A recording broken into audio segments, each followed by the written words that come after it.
with the semi-finals to come Wednesday, Thursday, and it's pretty much inevitable that whichever of these two sides comes out on top today will be back here in 48 hours time to face England in the first semi-final, unless either Pakistan or Sri Lanka can win by the most monumental run target.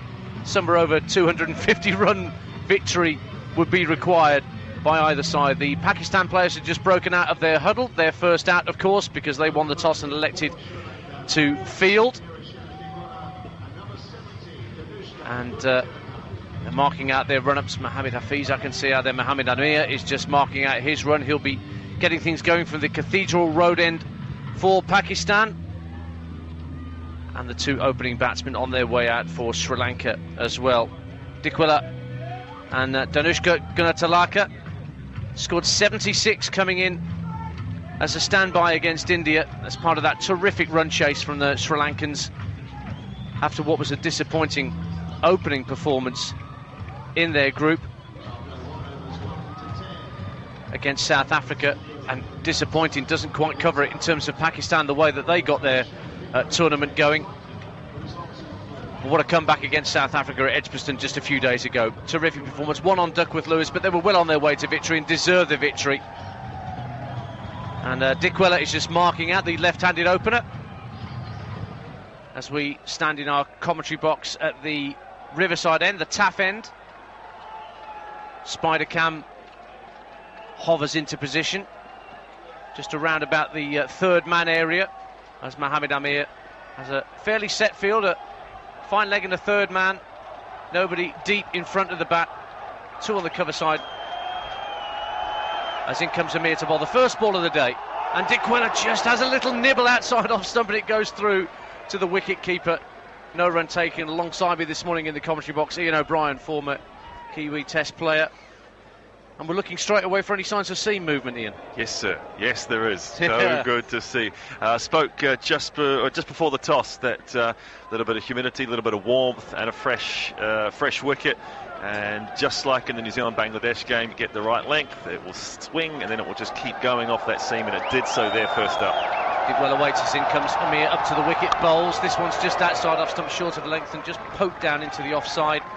Fielded comfortably out there at point. And there's no run taken. Fakhar Zaman, who did the fielding out there. Just getting that one out of the way early. Indeed. Bruce Oxenford is one of the umpires today. He's umpiring at the Cathedral Road end, and Marais Erasmus is the man standing at third at square leg. And it's Amir back at the start of his run-up. Still waiting for Sri Lanka to get off the mark here. Up to the wicket, Amir bowls. Dickwella just pokes it out on the offside, thinks about a run, and certainly Gunathilaka was thinking about a run, but he was sent straight back. Still waiting for Sri Lanka to get off the mark. Then 3 balls gone on TalkSport 2 and around the world on Channel 2 Cricket Radio. You're very welcome to our coverage wherever and however you're listening to us this Monday morning in the UK. Fairly even split, I would say, Ian, in terms of the support for Sri Lanka and Pakistan, in terms of the flags I can see around here. A few empty seats here and there. They will fill out as the day goes on, I'm sure. Amir up to the wicket, bowls with a good straight full delivery, just played out calmly by Dickwella on the offside onto the square, and again he elects to stay at home. No run taken. But these two sides have had the most strange flip-flop tournaments already, haven't they, Ian? Well, yes. Yeah, there's no other way around it. They've both had brilliance and abject disappointment. They were terrible in both these teams in one each of the game. First time Sri Lanka batted first. I know it's only a small sample size, but first time they batted first in the tournament. Amir up to the wicket, bowls, and that's outside off stump and beautifully played away through the covers by Dickwella for 4. Nobody out there in the deep. First boundary of the day, given a bit of width, and just punched it through the offside for the first boundary. Sri Lanka 4 without loss. Yeah, really nice shot, but I appreciate the length that Mohamed Amir is there. A couple of balls in this over that have just been that length, and they've swung, which is just slightly fuller. But he's also bowled a couple that have come through about hip pipe, and they have been gun barrel, and you can see the way the bats Dickwella's just sat in and been able to play them gun barrel straight. That length, although that one was slightly too wide, that length is where he's got to be, and I have no issues with him hunting for that length, so he can have the swing. Just a little semblance of swing there, wasn't there? That's what he needs. Amir up to the wicket again, bowls Dickwella, waits. This is on leg side, he just plays it out square on the leg side, but that's fielded very, very swiftly by Mohammad Hafiz. That's the end of the over. 4 without loss. Sri Lanka having been put into bat by Pakistan. And the one thing I noticed from Pakistan as well, it's the first thing I've seen a reverse swing in this tournament from Pakistan when they bowled against South Africa. Yeah, I heard. I didn't get to watch it, but I was listening, and there was a little bit of. I did hear that there was a little bit going the other way, which is absolutely fantastic. I got some thoughts on that, which we can maybe hold fire on, keep powder dry on that if we end up in a lull at some stage in this game. But no such thing as a lull. This is effectively a quarter-final. It's a quarter-final, and I love seeing that. But also, we haven't seen teams. We haven't seen teams really go on and post first innings totals that they've been set up to do yet in this tournament. We've seen so many 140s, 160s for 2, for 3 at that 30 over mark, and no one's gone on, well, it hasn't been a consistent go on to get 320, 340 that they've been set up to get through. And this goes back to, does it need to reverse at the moment for the bowlers to come back into the game at that end of the innings? Junaid Khan coming on from the taff end. Got 2 for 53 against South Africa coming into the side.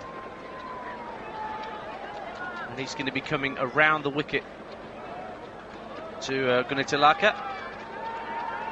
He made such a terrific impression coming in for that game against India. Up to the wicket. Left arm Junaid. Actually, he's coming over the wicket, not round the wicket, forgive me. And that's a straight ball. Just played out on the leg side by Gunathilaka. No run. Sri Lankan A player, Gunathilaka. This is his 21st ODI, and he only needs a 4 to rack up 500 in ODI cricket. And that 76 that he got against India in that terrific run chase is already his highest score in ODI cricket. It's run out. It's one of the most common dismissals so far in this Champions Trophy. Well, we saw 3 yesterday. It's got to be up there, isn't it? Junaid up again, and there's a nick, isn't it? No, just played around it. Gunathilaka straight through to the wicket-keeper. An encouragement for the Pakistan supporters, and a little impish grin on the face of Junaid Khan. As I spoke about it in that first over, that fuller length, being able to hit the stumps with your length. We always talk about top of off, but sometimes top of off is just a little bit too full, and that is that top of the stump's length, just fractionally outside, but that has to be your go-to length. It's dangerous, it's risk and reward, because that goes through the covers if you get your line slightly wrong, but you've got to risk it to get wickets. Junaid up to the wicket again to bowl to Gunathilaka. Straightforward defensive, full length, and played straight back to the bowler. And that one's just a fraction shorter, but played a whole lot easier with a whole lot more time. It's as opposed to going past just above the knee, going through to the bail height. That one's probably coming through about thigh height, so still full, but just that little bit shorter. And when it is just that little bit shorter, it doesn't seem, we're only talking a metre, a yard, we're not talking a lot, it doesn't seem to be, that movement seems to disappear. Junaid thundering in away from us at the taff end, up to the wicket, bowls, and again it's beaten the outside edge of Gunathilaka and through to the wicket keeper. More oohs and ahs from those with the green and white flags around us. Similar length to the last one that almost got a nibble, Ian O'Brien. Yeah, just a little bit wider, so trying to force it as opposed to defend it. 2 slips. Trying to think what else they can do here in terms of being able to use the shape away from the left-hander, but give protection as well. Can finally come up and the point guy go back, just so you can allow that shot to be played, and with the 2 catches in, some protection for the bowler. Gunathilaka waits, Junaid up to the wicket, bowls, and against that same full length, it's just comfortably played back to the bowler by Danushka Gunathilaka, 26 years of age. The field, and it's a subconscious thing, the field often dictates how you bowl. And so you've got your fine leg back and you've got your third man back, and you're sort of like, well, I've got to bowl straight and I've got to bowl back of a length a little bit. I would like fine leg up, just because I've seen that ball swinging, just because that ball is swinging from fuller, fine leg up and some protection on the offside. Junaid in again to bowl to Gunathilaka, a wild swish outside off stump. It doesn't take the edge. That was a far harsher stroke from Gunathilaka. Didn't get anywhere near the ball. It's gone straight through again to the wicketkeeper, Sarfaraz. End of the over. That was a maiden from Junaid Khan coming in from this Riverside end. 4 without loss. Sri Lanka haven't been put into bat by Pakistan. 2 overs gone on TalkSport 2 in Cricket Radio. And just so that width there, that width and a little bit of movement from Junaid Khan, you've got protection if... Okay, he was looking to bang that one straight. Greedy on the short boundary straight. Probably should have gone square. Hit it where it's supposed to go is one of the batting mantras. But fine leg up, man out. It allows you as a bowler subconsciously to just be a little bit fuller and a little bit wider, so you can enjoy that swing and have the batsman get his hands away from his body. So the 2 left-arm quicks are an over in apiece, and Mohamed Amir about to start the 3rd over of the morning. Coming into bowl to Dickwella, and this is on his legs and just falls short of the fielder at short mid-wicket. In the air from Dickwella, and it was Hafiz who was there, almost picked it up, and it just bounced, what? I don't know, a metre in front of him? Maybe less. Maybe a foot. Just that's a horrible one, because you're already having a little walk in, and then as ball hits back, you're sort of preparing. You've done that little split jump, and you just know you just can't dive forward. It's just not possible to get that. It's only a foot that you've got to be able to travel, but it's just not possible to get. Been the nervousness from Dickwella. He waits for this next delivery from Amir, which is outside off somebody, plays it through the covers in front of square. He'll get 2 for it. 2 fielders after it, one of which is Hassan Ali, and he retrieves, and it is only 2 runs to Dickwella, who moves on to 6. Gunathilaka still to get off the mark. Sri Lanka 6 without loss. It's good there. It's a nice shot. Nice hands. Just controlled it. Again, slightly away from his body, but just controls it without the flourish. Not a lot of him either, is there? No, he's not a tall man. Niroshan Dickwella, 23 years of age. He's got 41 against South Africa, but only managed 7 against India. He's never played Pakistan in an ODI. Waits for Mohamed Amir. And this one squares him up a little bit, and it squirts off a thick outside edge and out to backward point, where it's fielded by Fakhar Zaman. The safe. It's gone over the head of short mid-wicket, and 3rd man Junaid Khan runs around, fine leg rather, to field that, but they will come through for 3. And another nervous swish across the line from Dickwella, but he got 3 out of it, Ian O'Brien. It's good running. It's a big outfit, so big square. You couldn't run 4 if you hit a pocket and it just pulls up out towards the deep mid wicket and those the corners, I should say, of the ground. A long way up in the air. A little bit of probably the movement, so looking to hit it finer, slight bit of movement, ends up being a bit more of a leading edge. But I think he started playing list A cricket in 2010, and he's played 49. So there's a where is he? Why has it taken that long? Next delivery from Amir to Gunathilaka. First one he's faced from Amir. He just lets that go through, shoulders, arms. So through to the wicket-keeper. 9 without loss. So he's played 49 list A games, so that's domestic games since 2010. I think his first game was. This is Fakhar Zaman we're talking about here. And that's not a lot of games. No, that's not a lot of games.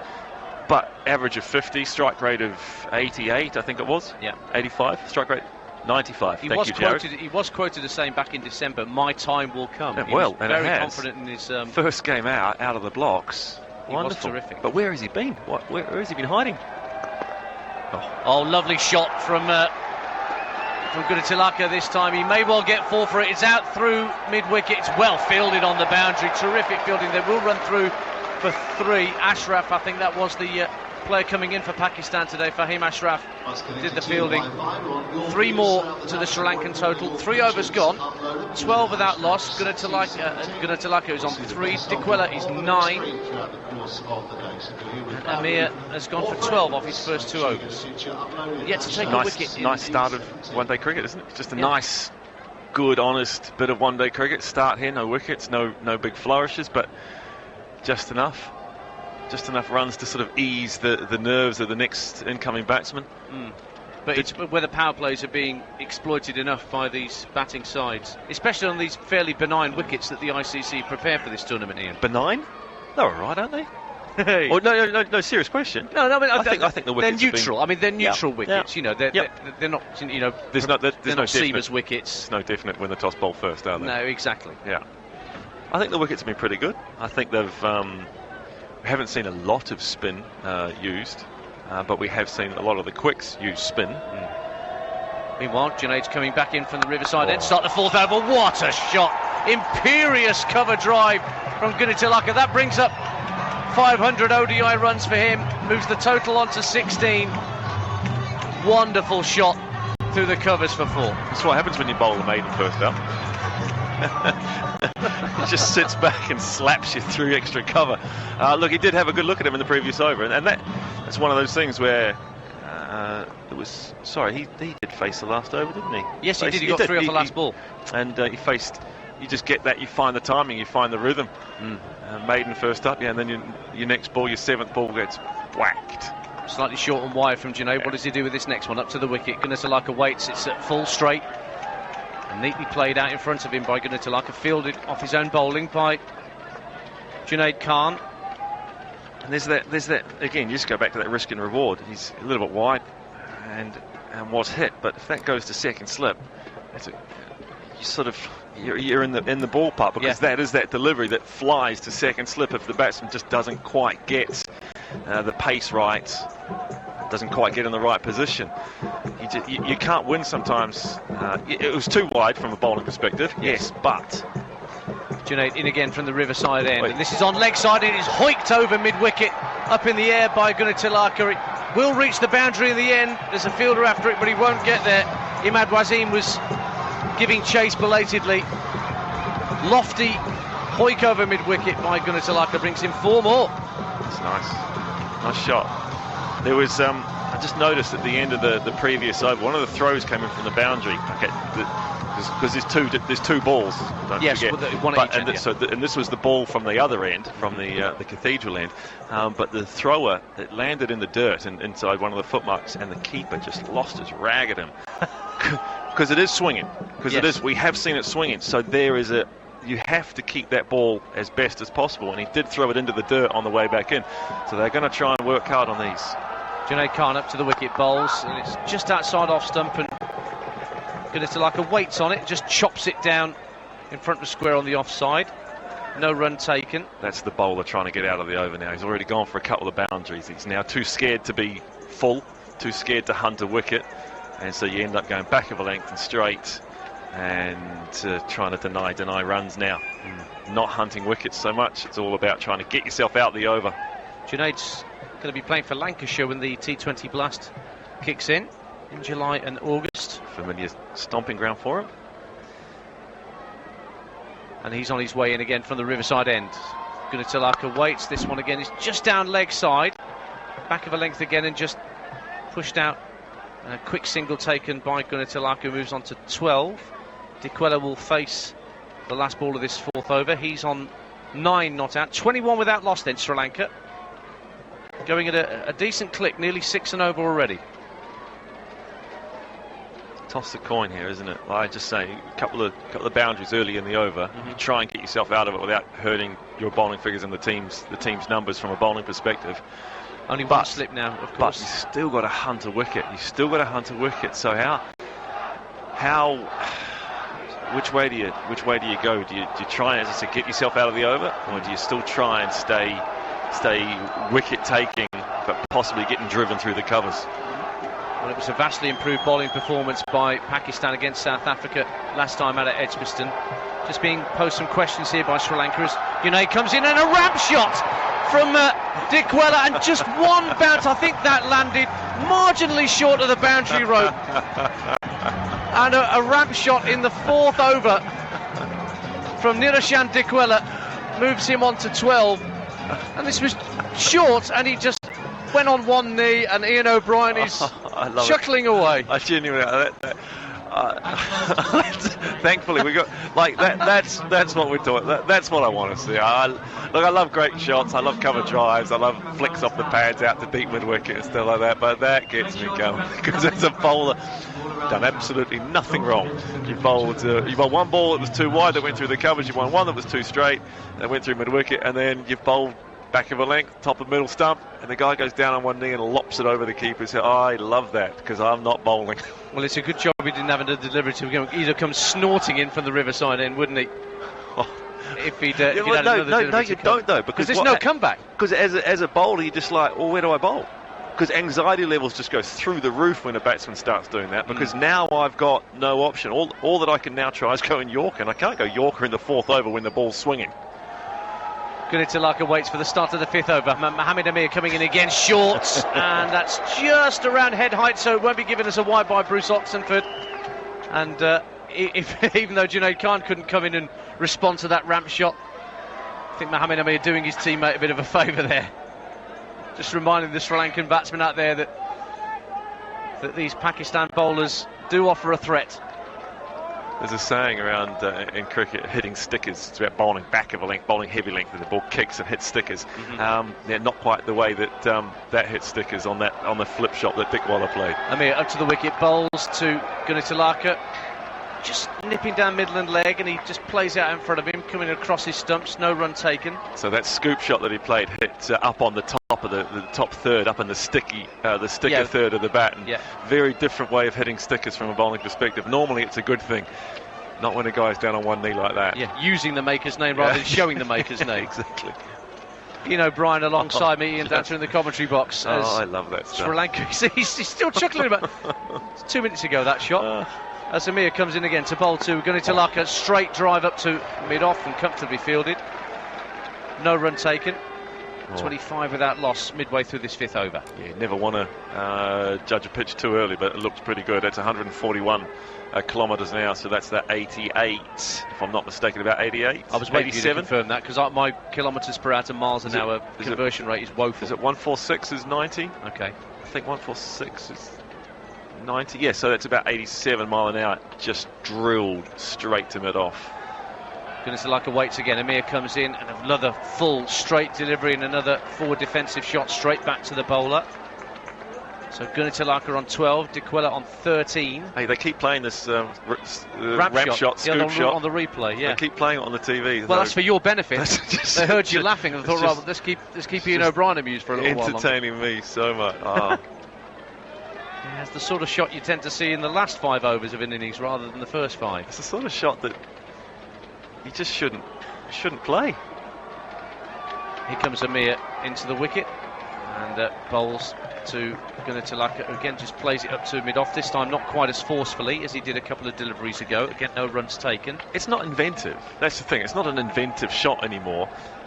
And Dilshan for Sri Lanka used to play it in the same respect, in the same time of the game. He would play that at the top of the innings.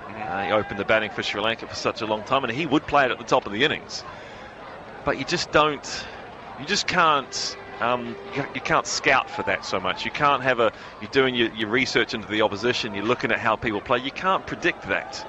Amir up to the wicket, bowls. Gunathilaka just turns it away off his legs through mid-wicket. We'll get a single. They're thinking about coming back for a second, and then Gunathilaka sent back by Dickwella. So it will just be 1. 26 without loss then, Sri Lanka, after 5 overs here at the Cardiff Wales Stadium on TalkSport 2 in the UK and around the world on Channel 2 Cricket Radio. It's the 148th meeting in one-day internationals between Sri Lanka and Pakistan. Only India and Sri Lanka have played each other more times in international ODI cricket, 150 times for them. And the last meeting between these two in this country was back at Headingley in 1983. 34 years ago, in the days when Derek Pringles alongside me was... I don't know, I read a recent stat that they last played each other, maybe it's just outside Asia in 2002. Yes. So maybe in this country. Yeah, last time in this country, well, they have faced each other quite a lot in the UAE in recent times. On what we call Asia, loosely called Asia. Yes, the last series between these two, they haven't played each other in an ODI for a couple of years. Pakistan won the last series in Sri Lanka 3-2. That was back in 2015. Overall, it's 84 to 58 in Pakistan's favour in one-day internationals.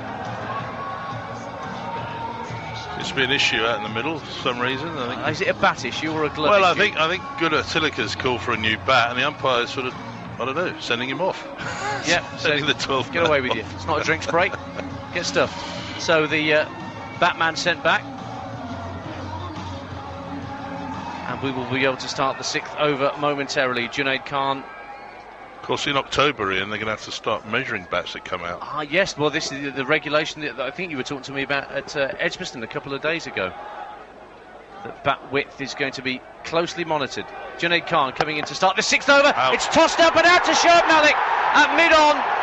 And Gunathilaka goes for 13.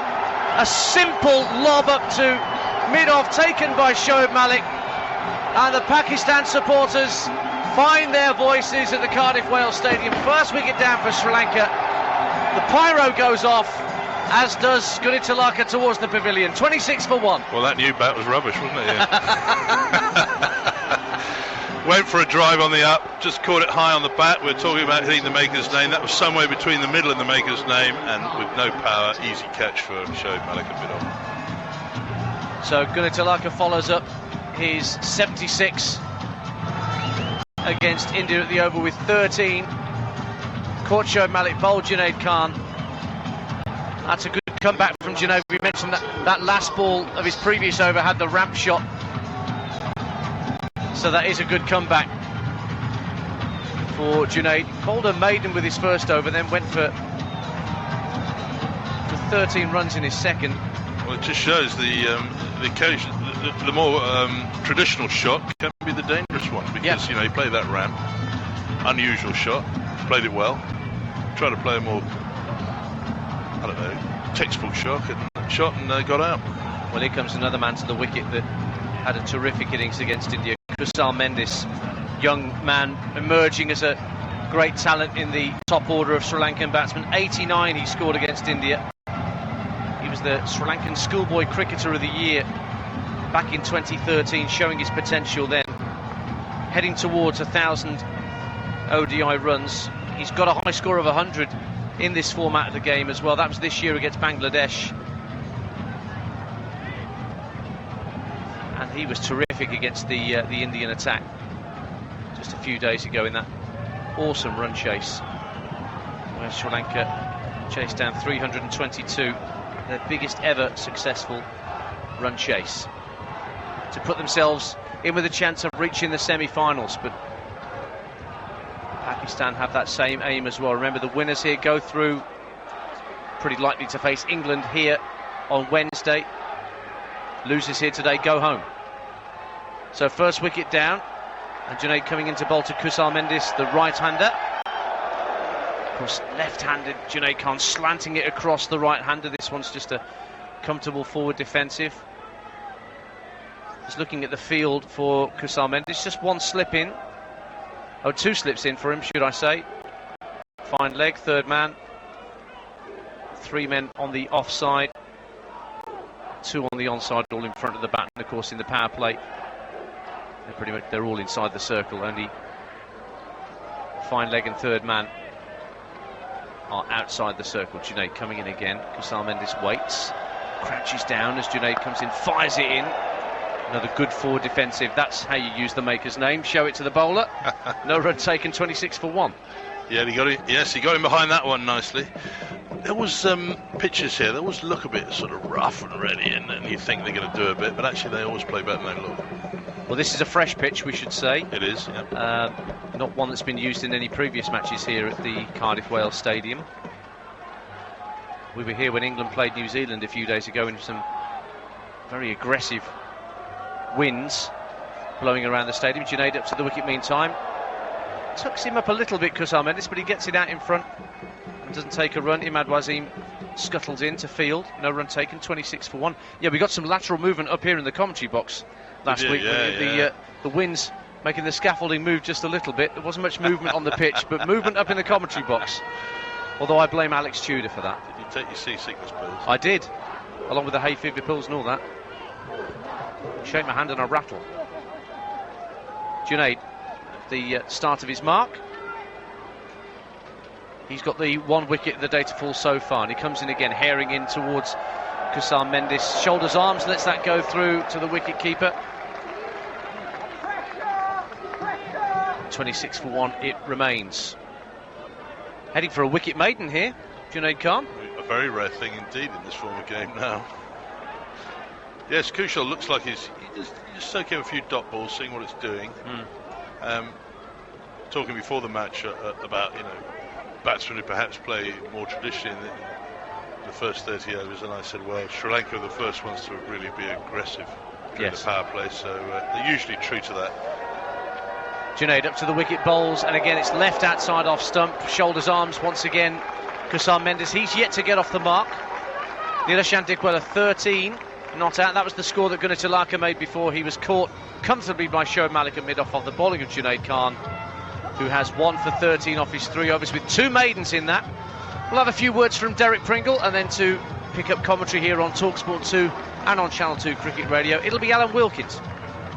Well, Sri Lanka have begun in their normal aggressive fashion, but this time of year, the ball just swinging occasionally and occasionally moving off the pitch, it comes with high risk, and they've already lost a wicket in the 6th over, but I'm sure it won't dent their way of playing, Alan. No, I think they have one formula, the way that Sri Lanka bats. Normally, it's a full flourish, isn't it? They don't seem to block too much, and I think they've taken the lead from people like Sanath Jayasuriya, from Kumar Sangakkara, Mahela Jayawardene, just wonderful stroke players. And, when you think Upul Tharanga is missing from this lineup, Perera is missing, but now Mohammad Amir comes in, he's bustles in, doesn't he? He runs so fast. I mean, you had a great left-arm fast bowler, John Lever, and he had that beautiful... It was more rhythmic, wasn't it? It was a rhythmic, lovely run-up, whereas Mohammad Amir runs in on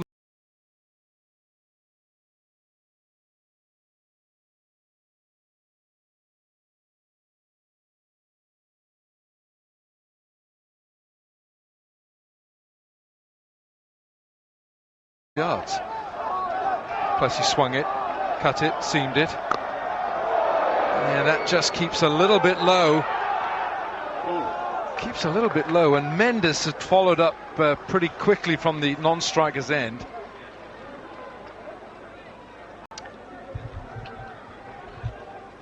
Well, the run-out's the dangerous dismissal at the moment in these sudden death games. I mean, we saw South Africa implode yesterday with 3 laughable ones, but want to be careful. It's always a soft wicket to run out. In comes Mohammad Amir, fast, great action, but flicked off his legs by Dickwella through mid-wicket for 2 runs. They should get 2. They're not even going to look for a third, but they should now, because the fielder, although he had to go out a long way to retrieve that, slipped as he fielded. So there's 3 runs there to Niroshan Dickwella, who looks well organised. Beautifully timed shot. Looks very silky, sort of smooth off his legs.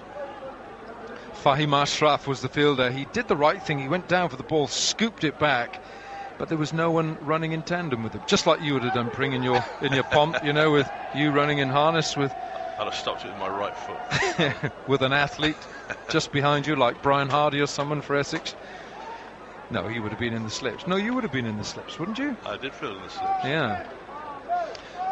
So Sri Lanka batting here. They've been put into bat by Sarfraz Ahmed, the Pakistan captain. No thought or no threat of rain, I can tell you that. The forecast is good. Mendis now on strike, and he gets an outside edge down to 3rd man. Junaid is the fielder at 3rd man. What a pretty ordinary throw that was as well. 1 bounce into the keeper. Well, it's pretty lush. It's pretty lush, so they're not going to be able to rough the ball up that way, I wouldn't have thought, unless they land on the footholes from some of the used wickets on the square. I mean, it is common practice these days, trying to get the ball to rough up so you can get reversed later in the game, but with 2 new balls are much more difficult to achieve. Yeah, it really is. It's a big square here as well. It's like a lot of the grounds these days. You think of the Oval, Edgbaston, here in Cardiff it's big as well. Mohammad Amir now short this time, and Dickwella just ducks underneath it, too short. This is not a fast pitch, Prim. This is not a... No. You're going to have to bang it in short, as Bruce Oxenford signals to the batsman. That's your 1 short one for the over. But I suppose he wants to just keep him thinking, don't take keep liberties, him honest. Don't take liberties and get on the front foot to me, son.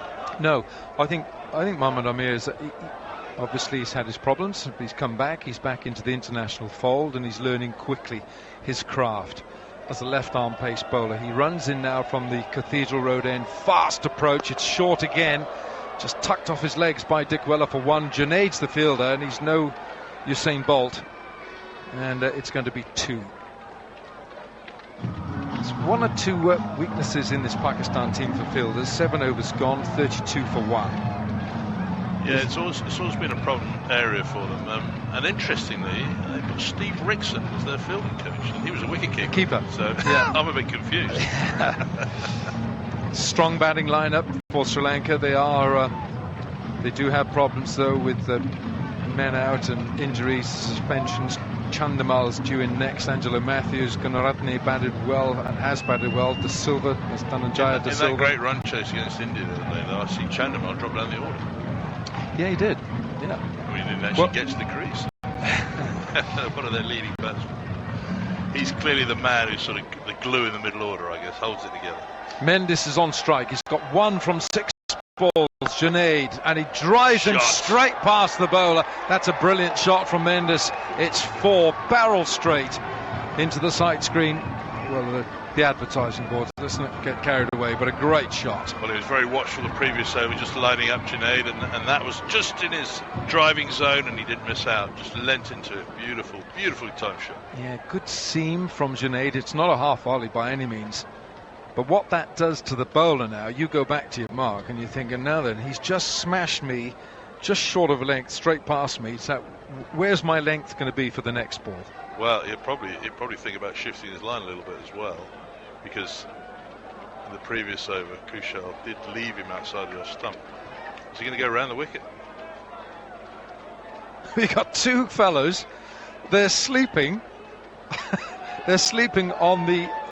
What is it? Yeah, it's the cover, the great cover that's been rolled up that would come on the ground should we have rain, and they're just having a really good late morning nap. It's been wet in Wales normally, isn't it? They're probably a bit overworked and a bit tired. You're probably right. Anyway, they're removed now, and Mendis stays on strike on 5. Junaid in, short, just short, not that short enough to work around with the pull shot. Just no run. So it's a good start this for Sri Lanka. Yes, they have lost Gunathilaka for 13, but they've been put into bat and the runs have come quite quickly as well. We're in the 8th over. It's 36 for 1. Winner of this match goes through to the semi-final. Most likely to play here, depending Probably. on the run rate. I mean, yeah. But India, England. Yeah. England here on Wednesday. Yeah. Most likely, but we'll have to wait for run rates to decide that. Yeah. Now in goes Junaid as well, arms wide in his run-up. Back goes Mendis, plays it into the covers, no run there. So Junaid has just pulled his length back a foot or so. He's done well here on a day where the wind is gusting. And the other day, New Zealand against England, it was a fearfully cold, uncharitable day. It really was. And we've got these high stands around the ground, which I suppose in a way just give it some kind of shelter. But the wind was howling. It was a terrific performance by England against New Zealand. And of course then New Zealand were bundled out against Bangladesh in a wonderful run chase by Bangladesh. In goes Junaid. It's short again, pulled round, but he didn't get hold of that. Straight to Mohammad Hafiz at forward short leg. What's a good score on here? Isn't it, 50 overs? What are you looking at? Well, I mean, everyone seems to think par is 300 these days, but I'm not utterly convinced about that in a tournament play, because there's that added pressure, especially in a game like this, which is sudden death, essentially a quarter-final. Yeah. Yesterday I thought South Africa, if they just got to 280, that would be competitive in a really big game like that. But everyone's saying, oh no, they need 320, and maybe they felt that themselves, because I don't know, they didn't play it right anyway. But that's a different pitch altogether, isn't it? The Oval, compare that. Bigger ground as well. Yeah. Once again, Junaid in. It's short of a length again. This time worked around leg side to Shoaib Malik, who has to field just running to his right at mid-on. That's a single to Mendis. Dickwella's there on 18 from 16 balls. He's got 2 fours. Mendis has just come in, and the man gone is Gunathilaka for 13 from 20. I think what makes it hard to predict here, Alan, is the short straight boundaries, because you get someone who's a good straight striker For instance, I remember covering a World Cup game here years ago when Chris Cairns was playing, and he kept hitting Warren into the river. And that they can make a mockery of it, can't they? Any score. Well, I think if they get in and start seeing the ball well and pinging it straight. Yeah. I think Martin Guptill found the river the other day against Bangladesh, put one into the river. It's not the world's biggest hit, but it's inviting. And this long run up now, Junaid goes in once again. Dickwella on strike. It's short and just paddled round, and he finds square leg. No run. Ooh, that didn't half sound good off the bat. But no run, didn't it? Nailed that, didn't he? 8 gone, 37 for 1, Sri Lanka. Cool. I'd have been annoyed if I'd have hit it that well and it just went straight to the man. I mean, you'd have to move an inch, Ahmed Wasim, to stop that. So it's brightening up here in Cardiff. Time now is just approaching 10 past 11, and we've got fans from both teams. We've got the Pakistan fans who are in an array of outfits. We've got a couple of generals in here. One gentleman in white, it looks like he's in his navy outfit. As we have a change of bowling now, we've got the left arm spin of Ahmed Wasim. He's 28 years of age. He's actually born about 45 miles from here, Swansea. Yeah, he's a Welshman. He is a Welshman, playing for Pakistan, playing his 24th match. He's picked up 25 wickets at 32. His economy is good. If you're a left-arm spinner and your economy in one-day cricket is below 5, you're doing a great job. It's 4.7. Well, bizarrely, given that it was extremely grey clouds when they played India, they opened the bowling. Yeah. But he had a really good game here last year against England. Pakistan chased down 302 here, so they've got good memories of this ground. Yeah, they do. And he's a nagging left-arm bowler. He's got the ability to adapt. He can toss it up, or he can dart he it varies in. his pace well. I don't think he's a big turner of the ball, but he's a clever bowler. So we're going to see spin for the first time here. Sri Lanka batting. Mendis is on strike. That's Kusal Mendis. He's come in at 3 for the Sri Lankans. They have been put into bat.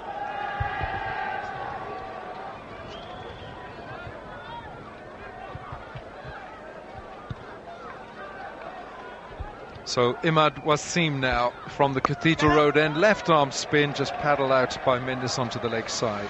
You're listening to TalkSport 2 and Cricket Radio. Live commentary on this Sri Lanka-Pakistan match here in Cardiff in the ICC Champions Trophy. Wasim again, short run. Ooh, that's the one that goes on with the arm. Bring you right, he's not a great turner of the ball, and he gets that one that goes in with the arm.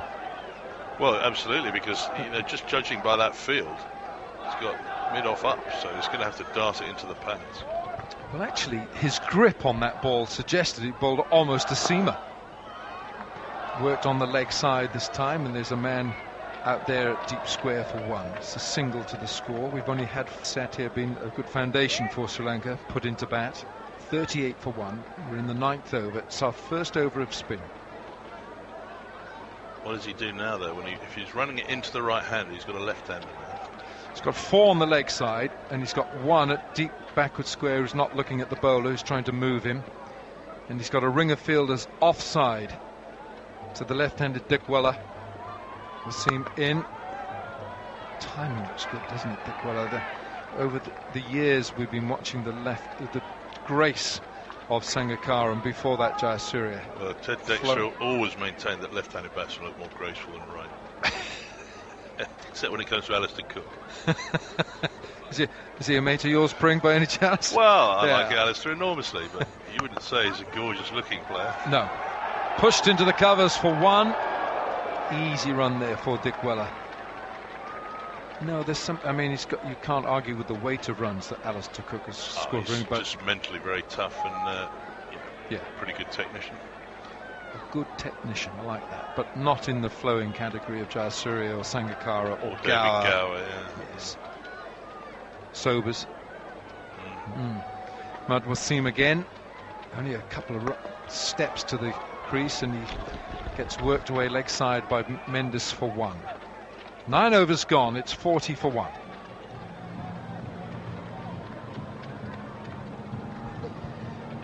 It's a much brighter proposition now here in Cardiff. The day started with some drops of rain, but the weather forecast is good. as a Welsh resident, Alan, I will point out that we haven't lost a single over to rain here in Cardiff as of yet in this tournament. That's our Met Office specialist, Peter Miller, who's just taken over from Derek Pringle. Morning, Peter. Good morning. It's an absolutely fascinating game, this, as already been said on the broadcast so far, just that these two teams have been so hit and miss that it's just fascinating to see which Sri Lanka is going to turn up and which Pakistan is going to turn up. You never really know, do you? So I suppose one of them has to win, Alan. Yes, I think what Pakistan are going to be very careful here, because I think Dickwella looks well organised and he looks well set.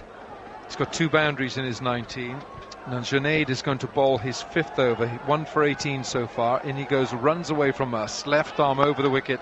Oh, tucked away delightfully by Mendis. That has just raced off the middle of that bat to the longest boundary on the ground, square leg side for 4. Mendis and Dickwella, both of them have looked at times absolutely fantastic, but I don't think either of them have ever got to the point where they're really at the top level of game. Do you know what I mean? There's the, I suppose, with Sri Lanka being such a young side and kind of, you know, in transition. They've been in transition for a long time now, haven't they?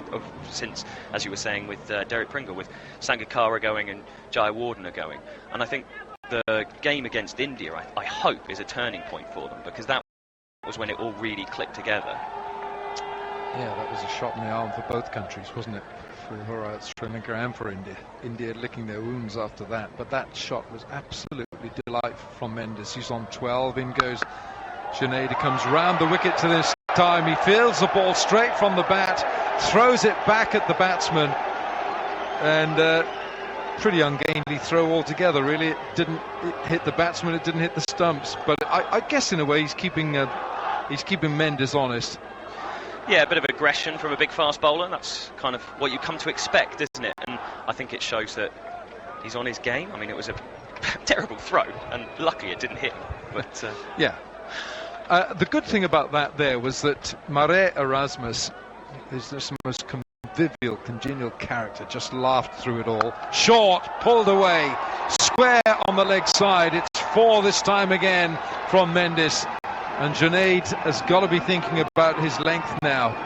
That's 2 shortish deliveries. The first 4 was glorious. That was way too short and inviting. It's something you see a lot on this ground, I think, with fast bowlers. Because there's these short, straight boundaries, they're probably about 60 metres. I sometimes wonder whether or not you're so conscious of pitching it up and being driven straight down the ground that you end up pulling your length back, and then you can be pulled away.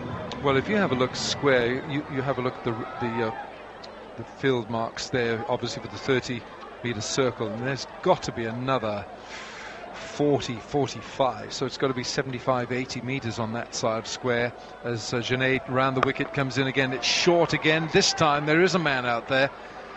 In Pakistan have Mohammad Hafiz at the deep square leg side, so 1 this time but not a boundary. It's 49 for 1 the score. It's the kind of standard start that you're seeing from teams now. I think it's come to the point, it's interesting in one-day cricket, I think there's been a shift. There was a point where if you took 3 or 4 wickets early on, you'd think you're in a good place to win the game, but almost now it's more important to take wickets between overs 20 and 35 to try and rein in the scoring that these batsmen can do in the back end of innings. So I think teams are... I was a bit surprised with South Africa yesterday with how conservative they were in those opening 10 overs, and I think that they struggled a bit as a result. I think they could have gone a lot harder, because you can afford to lose a couple of wickets to give yourself a platform. Junaid once again, he's over the wicket this time, slower ball. Well, that came down the pitch like a shuttlecock. It really was that slow. No run. I think that's the point as well here, that Junaid has tried to bang the ball in, and he's tried to bowl with a bit of pace, and when he has, he's been put away. You've got spin now from Imad Wasim from the Cathedral Road end, and I think Pakistan must realise that if they take as much pace off the ball, there's not a lot of pace in this pitch, and when you give it pace, as Junaid has found here, he's paid the price. He's staying over the wicket to Dickwella. Short, that's a bouncer. Dickwella lets it go through, and Mare Erasmus signals a wide. It was interesting, I thought, for them to leave out Shadab Khan. And again, it's something that, with the dimensions of this ground, teams can be worried about the prospect of playing an extra spinner, because they can be driven straight down the ground. The amount of times you see balls here being hit from the far end, away from us, over our heads into the river. I wonder whether or not, I personally would have played the extra spinner, because I think a leg spinner gives you so much, being able to turn the ball both ways. And he's such a talented lad. What they will do, they'll look to get 10 overs at least from Hafiz and Shoaib Malik, get 10 overs out of those two off spinners. Hafiz picked up a wicket or two the other day, didn't he? So I think that you're going to see some overs from them. As that's gone through this time. Junaid has gone all the way down the pitch appealing, but umpire Maria Rasmus just pulls off the sweater from his belt and says, have your sweater back, there's nothing there. It's 50 for 1 from 10 overs. Yeah, Hafiz bowled his full 10 overs actually again in the last match against South Africa. 1 for 51 he ended up with there. So obviously he's had his issues with his action in the past, but he's bowling at the moment, so it'll be good to see whether or not he can do something. But I just think a leg spinner gives you so much more, because again, those wickets between overs 20 and 40 are so vital. And if you see with England, with Adil Rashid, you see with South Africa with Imran Tahir, and South Africa have massively underperformed, but there's a reason why they got to number 1 in the world in the ODI rankings, and one of those reasons is the wickets that Tahir's given them over the last little while. I mean, Adil Rashid, of course, since the 2015 World Cup, I think has the second most wickets of anyone in ODI cricket. Yeah, he's done remarkably well.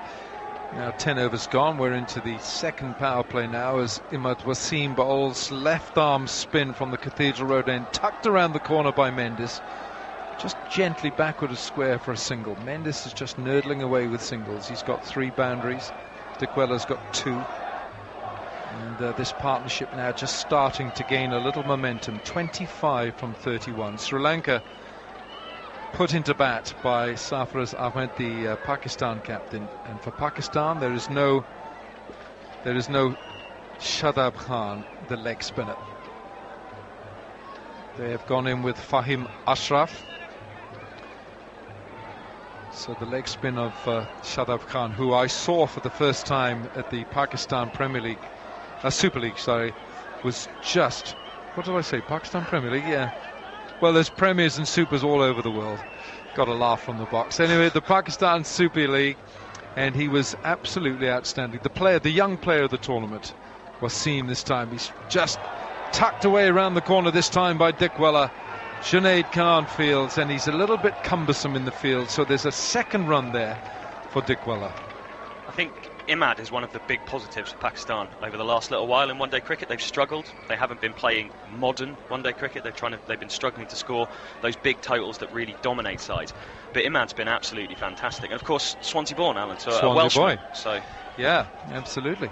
Although, having heard him talk about it, I think he left when he was about 2 months old and has zero recollection of it. But there's been a shortage of international players from Wales, so I think we should claim him. Swansea will claim him, absolutely no doubt about that. Good atmosphere inside this ground. It's by no means not even half full, but Pakistan fans always make a noise as Imad Wasim comes in, and Dickwella goes down the pitch to him, straight back to the bowler, no run.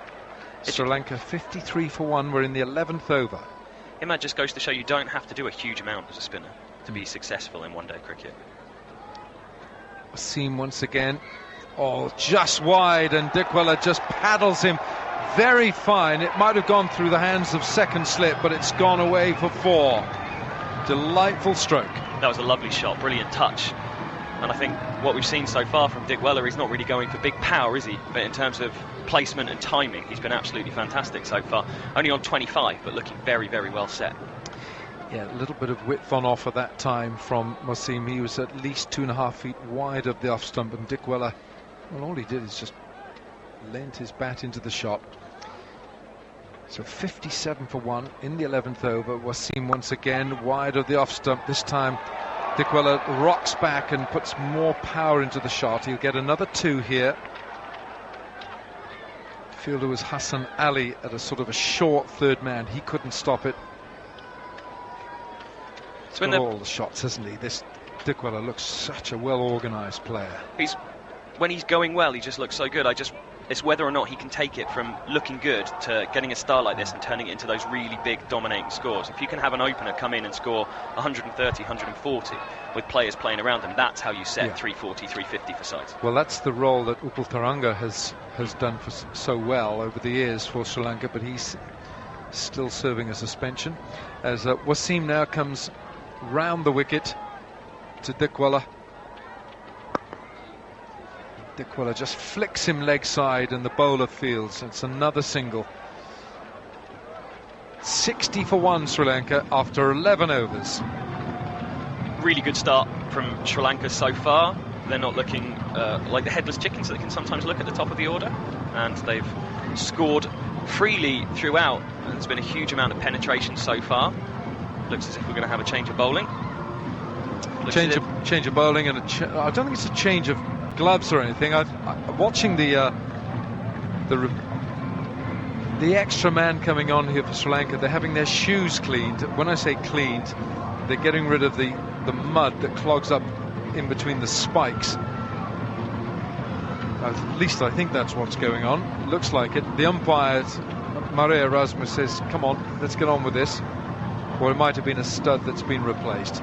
But Sri Lanka, having been put into bat by Sarfaraz Ahmed, Pakistan's captain, they've reached a 60 for 1 from 11 overs. And we're going to have a change of bowling now for Pakistan. It's going to be Fahim Ashraf, right arm, medium pace. Yeah, it'll be interesting to see on his debut as well, of course. So we'll have to see how well he goes. He's the guy that's come into the side for Shadab Khan. Well, that looks the right arm to me, but most of the box behind me said he's a good left arm seamer. So Derek Pringle's had a long drive down here from Essex. That looked right arm to me. Yeah, I'm being accused of the person that said he was a right arm bowler, and it definitely wasn't me. Left arm bowler rather. But yeah, decent pace, very full. Have to see how well he goes on his debut. He's got a decent record in List A cricket. He's played 38 List A matches, taken 60 wickets at 24.91. It's always exciting to see a new player coming into the side, and he'll be hoping that he can justify his selection in the decision that Pakistan have made to leave out Shadab Khan and bring him in. It's a very straight run up this by Ashraf. He bowls and flicked away by Dickwella. They'll look for a second. He's turned the right way and he'll go back for a second run. He's pretty sharp between the stumps here, Dickwella. He moves on to 32. There's been so much talk of increased ability of players to play big shots, but I think one of the real changes you've seen in the last 5 years is the ability of all sides to be running between the wickets. There used to be 1 or 2 players that were good, but now you see the whole top order can easily turn a 1 into 2 or a 2 into 3. Yeah, and what they do, they look for a fielder and they keep in mind where that ball is going, who the fielder is. Every time there looks like there's a second run to Junaid Khan, for instance. Now Dickwella, there's no slips now, no one in catching around the bat. We're in the second power play. Ashraf in. Dickwella forward, can't drive that, that's just short of a length. There's no real pace with Fahim Ashraf, it's very medium pace. So for him, line and length is crucial here. And that's a much better length than we saw from Junaid. I think Junaid was probably a yard too short, which allowed the batsman to swing back and play either on the offside or the leg side. I think you need to be less concerned about being driven straight down the ground and just try and concentrate on what's a good length for your bowling. Dickwella now 32, 64 for 1. In goes Ashraf. He's bowling well. That's a little bit quicker, that delivery, at 132, and it's just short of a length, and Dickwella gets a little tangled up with his pads. But he hasn't offered him a driving length yet. He's only bowled 4 deliveries, but he's gone for a couple of 2s and a couple of dot balls now. Little chat in the middle there between Sarfaraz Ahmed and Mohammad Hafiz.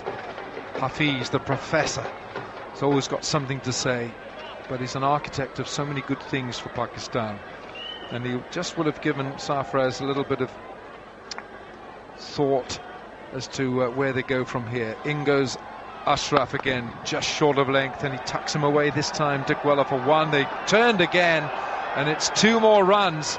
This is going to frustrate the bowler, and it's also going to frustrate the captain.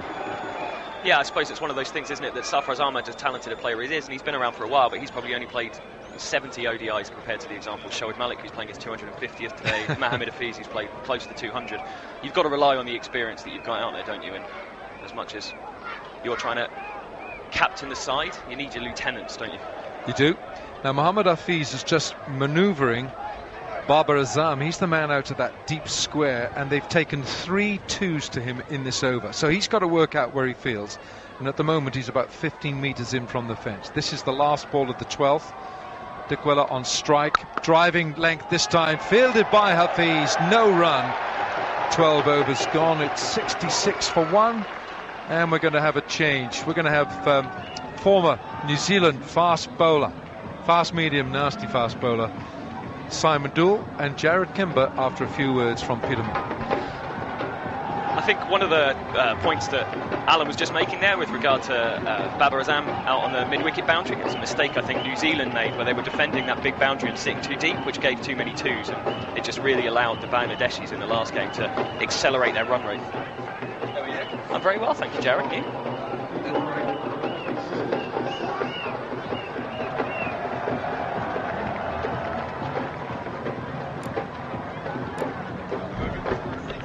1 at the end of the 12th over. Looks like we might be having a bowling change here. I think Hassan Ali is coming on, and considering how that went last game, that could be a lot of fun here. Yeah, Jared, morning to afternoon now, aren't we? Oh, no, we're not. Close, half an hour. Well, this is cricket radio. We're all around the world. We're everywhere. Morning, afternoon, evening, wherever you are. Bowled beautifully, didn't he? Edge batsmen were up there for that game. Picked up 3 wickets. Took a great catch too. I was quite happy about it. I think they've done a little bit of fielding training in between games, courtesy of Steve Stumper Rickson.